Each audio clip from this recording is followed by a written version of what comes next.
Hello students, मैं सुनील आप सभी का अपने चैनल एसएसटी विद सुनील पे वेलकम करता हूं। आज का अपना टॉपिक होने वाला है प्रथम साम्राज्य, द फर्स्ट एम्पायर। जी हाँ, तो प्रथम साम्राज्य में हम लोग क्या पढ़ेंगे? मौर्य वंश के बारे में कुछ महत्वपूर्ण तथ्यों को लेकर के हम जानकारियां प्राप्त करेंगे। और बहुत ज़्यादा तो इसमें है नहीं कि और पढ़ने के तो मतलब कि बहुत कुछ है। जैसे मौर्य काल का अगर जो है इतिहास पढ़ा जाए तो वो तो बहुत ही विस्तृत है।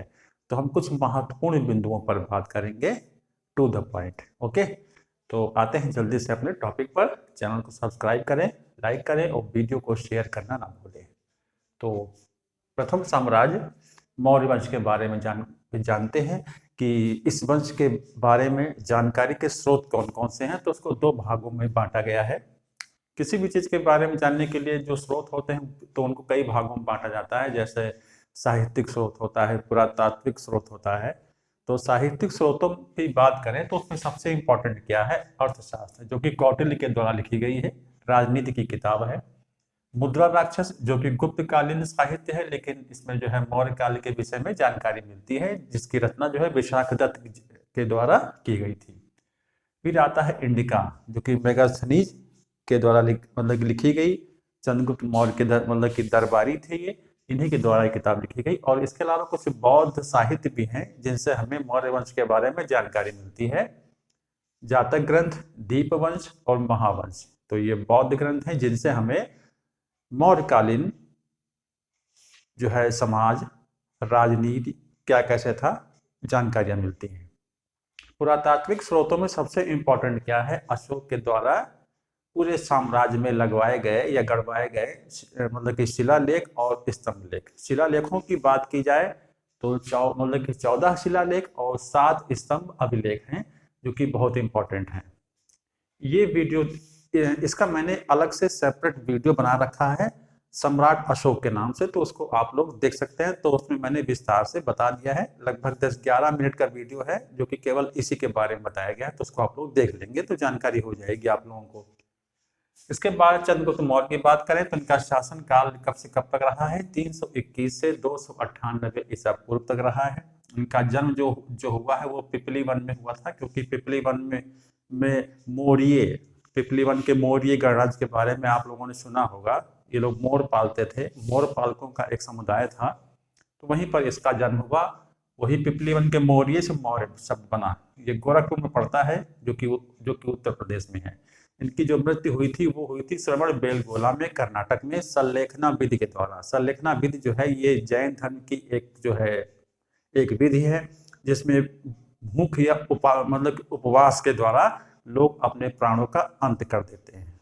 ये सल्लेखना विधि होती है। तो क्वेश्चन पूछा जाता है कि चंद्रगुप्त मौर्य की मृत्यु या उसकी जो मृत्यु हुई वो किस विधि के द्वारा हुई? तो सल्लेखना विधि के द्वारा, जो कि जैन विधि है, जैन धर्म की। अब कुछ महत्वपूर्ण तथ्यों की बात कर लें चंद्रगुप्त मौर्य के विषय में कि इनके समय में कौन कौन सी महत्वपूर्ण घटनाएं घटित हुई। जैसे विलियम जोन्स ने चंद्रगुप्त मौर्य को सैंड्रो कोर्ट्स के मतलब सैंड्रो कोर्ट्स के नाम से संबोधित किया है। तो ये क्वेश्चन पूछा जाता है कि चंद्रगुप्त मौर्य का दूसरा क्या नाम, प्रचलित नाम है? तो वो है सैंड्रो कोर्ट्स। किसने कहा? विलियम जोन्स ने। इसके अलावा प्लूटार्क ने एक स्टेटमेंट दिया था कि सैंड्रो कोर्ट्स ने 6 लाख सैनिकों की सेना के द्वारा संपूर्ण भारत को रौंद डाला, है ना, यानी कि एक विशाल साम्राज्य की स्थापना की।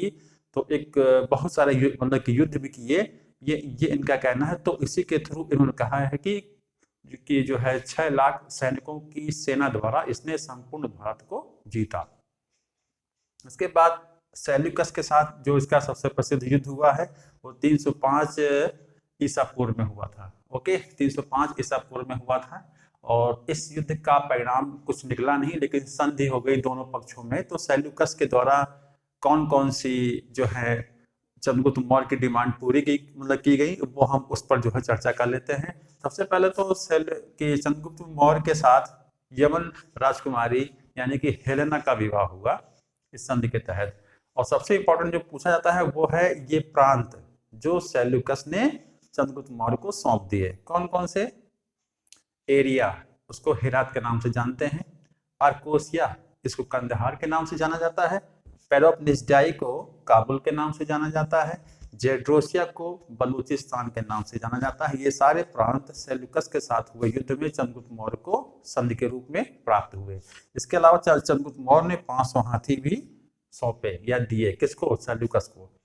अशोक की बात करते हैं। इसके बाद सम्राट अशोक, महान अशोक, शासनावधि रही है इनकी 269 टू 232 BCE या बिफोर कॉमन एरा भी कहते हैं। इनका जो राज्याभिषेक हुआ था वो 272 ईसा पूर्व में हुआ है। इनके पिता का नाम था बिंदुसार, माता का नाम था सुभद्रांगी।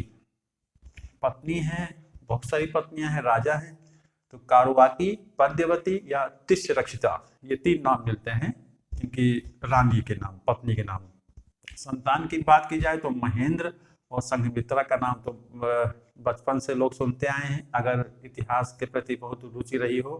इसके अलावा तीवर और कुणाल का नाम भी आता है इनकी संतान के रूप में। इसके बाद अशोक के समय की सबसे प्रसिद्ध घटना है कलिंग का युद्ध, जो कि उड़ीसा में पड़ता है।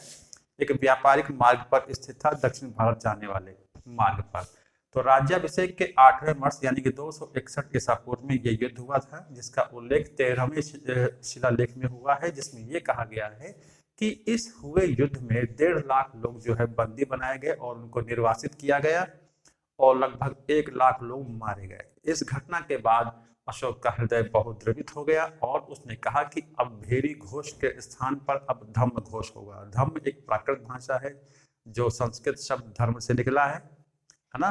तो धर्म से मतलब जो है तात्पर्य क्या है यहाँ पर कि हमें अच्छे कर्म करने हैं, है ना।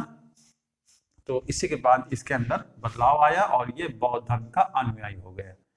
पुरातात्विक स्रोत की बात, जैसा कि मैंने कहा, इसमें पिछली वीडियो लिखा हुआ है, तो आप लोग सम्राट अशोक के नाम से जो वीडियो पड़ी है उसको जरूर देख लें। सारे स्तंभलेख जो है शिलालेख के बारे में बताया गया है उसमें। अब बात करें कि मौर्य वंश का अंतिम शासक कौन था, तो वो था बृहद्रथ। ये अंतिम शासक था। जब ये अपनी सेना का निरीक्षण कर रहा था तो पुष्यमित्र शुंग ने इसकी हत्या कर दी थी। 2 डेट 180 भी मिलता है तो 184 भी मिलता है, तो दोनों सही है। ईसा पूर्व में ये हत्या हुई थी किसके द्वारा? पुष्यमित्र के द्वारा। उसके बाद पुष्यमित्र के द्वारा शुंग वंश की स्थापना हुई। तो ये था मौर्य साम्राज्य। बहुत इंपॉर्टेंट फैक्ट्स को मैंने इसमें शामिल कर रखा है, जहां से क्वेश्चन सबसे ज्यादा जो है पुटअप होते हैं, पूछे जाते हैं। तो हमें फालतू की चीजों पर ज्यादा फोकस नहीं करना है। जो चीजें जिनके आने की संभावना ज्यादा है उसी पर हम लोग चर्चा कर रहे हैं और आगे भी करते रहेंगे। तो ये था मौर्य साम्राज्य के बारे में। कैसा लगा वीडियो कमेंट करें। तो मिलते हैं आपको नेक्स्ट वीडियो में। धन्यवाद।